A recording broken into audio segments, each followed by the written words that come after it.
मैं और वो यूनिवर्सिटी में एक ही क्लास में पढ़ते थे। सब ये समझते थे कि हम दोनों रिलेशनशिप में हैं, जबकि ऐसा नहीं था। हम बस एक अच्छे दोस्त थे और यूनिवर्सिटी के 4 साल कैसे गुजर गए पता ही नहीं चला।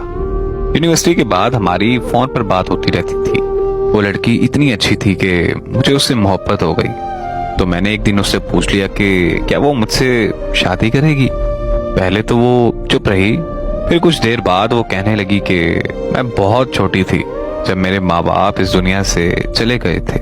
मेरे चचा और चची ने मुझे पाला है। मेरी शादी उन्होंने अपने बेटे से तय की हुई है।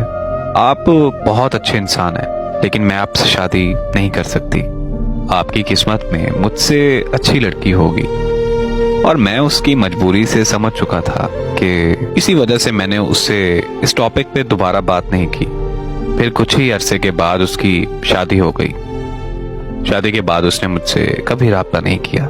कुछ महीनों बाद मैं भी उसे भूल गया और एमएस करने के लिए अमेरिका चला गया। और फिर जब मैं 2 साल के बाद पाकिस्तान वापस आया तो यूनिवर्सिटी के कुछ पुराने दोस्त मुझसे मिलने आए।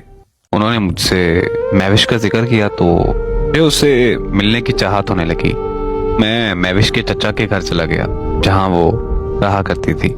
वहां जाकर मुझे पता चला कि 1 साल बाद उसकी तलाक हो गई थी। और वो तलाक के बाद कहाँ गई, कैसे गई, किसी को कुछ पता नहीं। ये सुनकर मुझे बहुत ज्यादा तकलीफ हुई और मैंने उसे ढूंढने का फैसला किया। उसके सारे दोस्तों से, सारे रिश्तेदारों से मैंने पूछा कि वो कहाँ जा सकती है, लेकिन किसी को कुछ पता नहीं।